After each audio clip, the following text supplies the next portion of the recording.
Welcome in. It is yet another NFL season preview here on Sports by the Book. South Point Studio, live from the South Point Hotel and Casino in lovely Las Vegas, Nevada. Jeff Parles. She's Alex White. Alex, we have the NFC North on tap today with the Chicago Bears. And boy, what a division this looks like it should be on paper. We know it always doesn't work out that way, but boy, huge offseason for Chicago has produced some expectations for the Bears. It really has. And to me, I don't think it's a hot take to say that this is going to be the most competitive and the best division in the NFC. All four teams making it in my top 9 just in that conference itself. So, yes, I do think it'll be very competitive. I'm excited to get into it and go through all 4 of these teams. But, of course, today we start with the Chicago Bears. So there you go. You see it. The defending NFC North champions, Detroit. Your betting favorites to win a division, what would be the 3rd consecutive year, which is pretty amazing for the Lions, who, of course, didn't win a division at all in the NFC North since the realignment until 2 years ago. Now the favorites to do it for a 3rd straight year. The Packers, they're the 2nd favorites at plus 220. The Vikings are plus 375, new quarterback in J.J. McCarthy. And then the Bears, with Ben Johnson coming over from Detroit at 5-1 to win a division. They are a plus 165 shot to make the playoffs. They're 8.5, juiced under on their win total, 12-1 to win the conference, 30-1 to win it all. And again, we've talked about it. The Bears have shorter odds than anyone in the NFC South to win the Super Bowl this year, Alex. Which I do think is pretty wild there. I mean, as I said, top 9 in the NFC, that is, not of the whole league, but I do think it'll be a fun division to keep an eye on. Of course, they have to play each other, so they could beat each other up a little bit. Looking at those win totals, I mean, not a huge gap there. 10.5 for the Lions and 8.5 for the Bears. So a lot of expectations on this team, especially Ben Johnson's first time being a head coach. Caleb Williams struggled a little bit making the leap to the professionals here, and we'll see if he can figure some things out in year 2. It is a little tricky because we started some of our other previews before training camp, and now there are reports already coming out and a lot of noise that we are already hearing from a lot of these teams and a lot of the teams in the league, but with how things are going in training camp. But a lot of additions. I mean, they did very well in the draft. They had a ton of picks coming into this year. So a lot of old faces, a lot of new. We'll see how they can put it all together. Well, as always, just my always reminder at this time of year, don't overreact to videos you see at training camp. Injuries, yes, react absolutely, unless if they're overreactions of people not knowing the difference between being carted off the back of the cart or sitting passenger side in the cart. We've already learned that this offseason with a former Chicago Bear. That's right. But, you know, I'll just say this. You mentioned all the additions in the offseason. They surprised everyone with their first pick. Everyone thought it was going to be Tyler Warren, and ended up being Colston Loveland out of Michigan, the first tight end off the board. Good addition for them, and it also, I think, more importantly, pushes Kmet to a lesser role where I think Kmet will be very successful in a smaller role in that offense. They draft Luther Burden in the 2nd round. They bring in Zacchaeus from Washington, who was a good piece last year for the Commanders. We know Zacchaeus from his time in Atlanta as well as a solid player. But really on the offense, the biggest difference, and of course this is not even Ben Johnson related, this is just personnel-wise. The Bears' offensive line was a disaster last year. It had been a disaster the previous almost a decade at this point. Braxton Jones, more experience at left tackle now. Darnell Wright, more experience at right tackle, but they completely fixed the interior. They go out, they sign Drew Dahlman, who's had a really good career in Atlanta. They bring in Joe Thuney from Kansas City. Of course, Thuney had gotten pushed to the outside by the end of the postseason last year because of necessity for the Chiefs. When Thuney is healthy, he's one of the best left guards in all the National Football League. And they go out and bring Jonah Jackson in, which is the interesting one, because Jackson signed a big contract with the Rams last year, just couldn't stay healthy last year. But if these guys stay healthy, by the way, they also bring in Ryan Bates as well, another piece from the Bills as well. But, you know, I'm just in the camp here, Alex, where this offensive line now, early this could hurt them. We see teams struggle at the beginning of the year when the unit is just trying to figure out what they are together. But if the Bears can start out 2-2, and what is Not the easiest of first 4 games.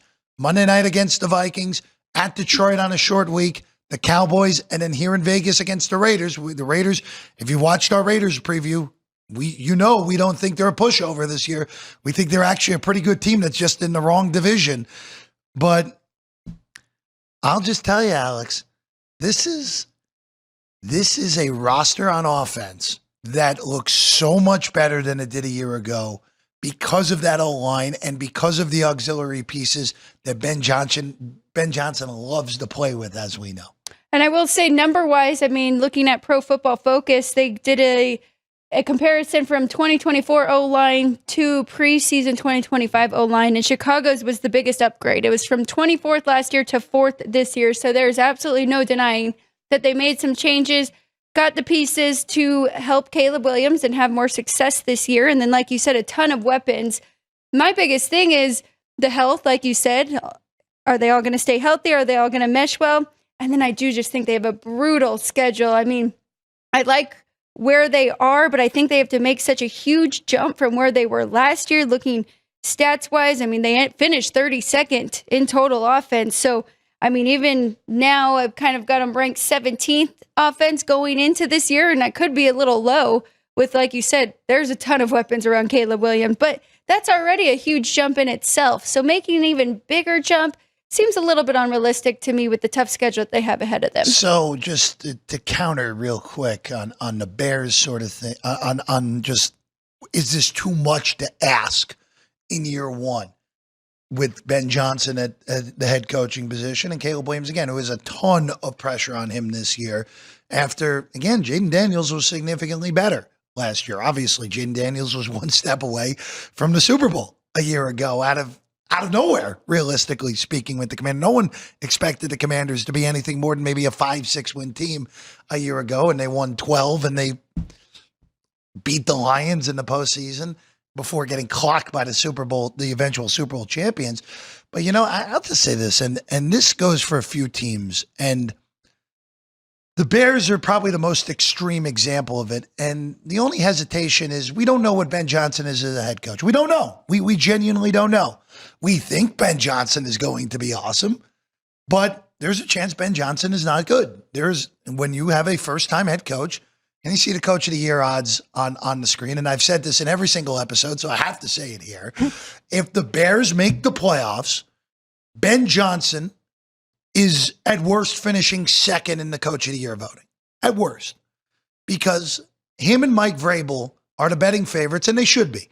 Because both guys have inherited teams that were 5-win teams a year ago with high-end draft pick second-year quarterbacks and rosters that look very different than they did a year ago. Now, I'm much higher on Chicago than I am New England. I think the Bears went out and had a much better offseason than the Patriots did. But we know what Mike Vrabel is as a head coach. We don't know what Ben Johnson is. Now, I think the Bears, even with a difficult schedule, and their schedule is brutal. The whole NFC East schedule is brutal because of what you have to cross with this year. As we've talked about with the other divisions, now you cross with the NFC East. All right, not the worst of draws, but you have to go to Philadelphia. Correct. Yeah, you have to go to Washington. It's a bad draw for Chicago. On the AFC side of things, you have to play the AFC North. That's a bad draw. But my whole key to the operation for this Bear team is you get out of the first 4 weeks of the season at 500 or better. You just can't start 1-3 in a week 1 game against essentially a rookie quarterback in Minnesota. You need to beat Dallas at home. I'm sorry, you have to beat the Cowboys at home. The Bears are more talented than the Cowboys are. You got to win that game. All right, you lose at Detroit. All right, whatever. What are you going to do? You're playing at arguably the best team in the NFC, still in their building. Whatever. Is what it is. And the Raider game, let's be honest with ourselves. That's going to play as a neutral game. It's going to play as a neutral game. The Bear fans are going to show up. It's early in the season, and the Bear fans will not have given up on the season if things have started poorly. They'll show up. And the last time the Bears were here, it was like 80-20 Bear fans, if you remember, a few years ago. That was That was the last game Gruden coached, I believe, with the Raiders as well, if memory serves me correctly.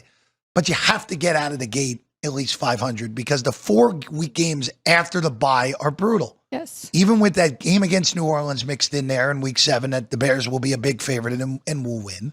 You have to play the AFC North's best in Baltimore and Cincinnati back-to-back, and you play the Commanders on the road. You cannot be more than 3 games under 500 at any point this year. And this is a tough schedule. But the schedule does soften enough in my eyes after that Bengal game where they're better than the Giants. Vikings, you know what? I don't know what Minnesota's going to be this year. I don't know what J.J. McCarthy is. So that's a winnable game. Steelers at home, winnable game. All right, Philadelphia, whatever. What are you going to do? They finally snapped the Lambeau streak last year. The Bears did. And I don't think Green Bay's all that good in comparison to what they were a year ago. Jordan Love's health will play a role in that, but I don't think that Packer roster, I don't think they've improved that roster as much as they should have this offseason. It's for the taking there for Chicago. I have them as a playoff team, Alex. I do. I'll bet them over 8.5 wins. I'll bet them. I actually rather have the plus 120, 8.5 over the plus 165. Yes, because they could go 9-8 and miss the playoffs still. Right. But this whole season comes down to Caleb Williams' progression with Ben Johnson. That's all it is, Alex. If Caleb Williams under Ben Johnson's tutelage progresses to a point where he is a borderline top 12 quarterback by the end of the year, and realistically speaking should be higher than that, then the Bears will have won 10, 11 games and make the playoffs. If he is not that, it's going to be very difficult for them to go to make the postseason and win more than 8 games, more realistically than not. I like Caleb to take the bounce.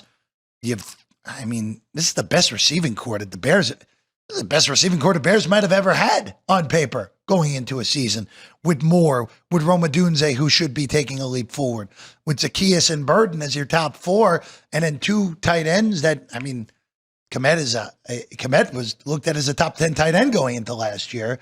And now Loveland, who assuming health is there, should be an immediate fit in this league. The talent is there. It's just a matter of this schedule not eating them down at this point, Alex. I'll take over 8.5 wins as the best bet with the Chicago Bears, even though I do like them to make the playoffs. And I believe they are alive in this division because the other 3 teams in this division are regression candidates from how good they were a year ago. Well, you did already mention it, though. The Lions have won this division 2 years in a row now. I think they've pretty much stabilized the ship and have most of their pieces there. So that's the only one that I will push back a little bit. So I do want to ask you this, and we'll go through this on the Lions end of things in their episode later on. We've seen this work 2 different ways in Philadelphia the last 2 years. Yes, we have. 2 years ago, it turned into an absolute calamity that almost cost Nick Sirianni his job.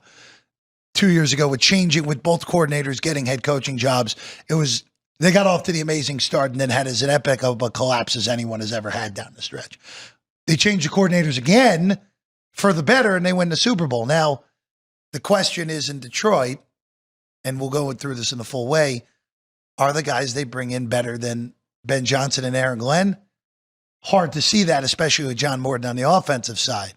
So I just wonder with Detroit, we're going to learn a lot about Dan Campbell this year. So that's the only counter I have. Green Bay and Minnesota, we're going to have a lot of fun previewing those 2 teams because there are a lot of question marks, but fun question marks on both of those teams as well. Definitely a lot of question marks, right? But I do agree with the books and right where they are and do expect them to stabilize and still be above 500 too. So as I mentioned, I think it is a great division. I did have the Bears starting 2-2, but I think the rest of the schedule gets pretty tough. And I really have them winning 7 or 8 this year. I just think they match up against so much experience where they are very young. And a lot of these pieces like Luther Burden, I love him as a weapon for Caleb Williams. I just think there's going to be some growing pains in this for everybody.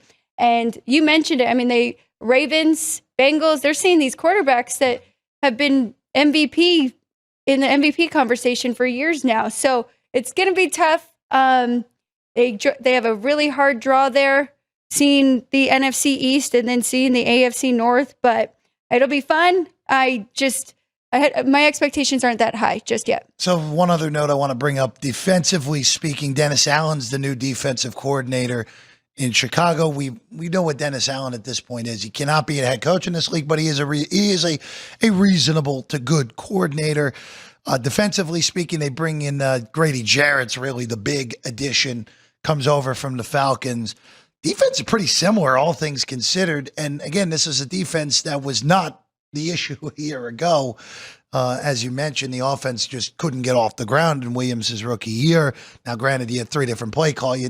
Just a mess. Yes. With again, Thomas Brown, who went from not calling the plays to interim head coach in 3 weeks a year ago. So it'll be interesting to see on that regard. In the way of MVP odds, I just want to bring this up with Caleb Williams, who I still think he's too short at the numbers that are available. He's 37-1, which is the best number.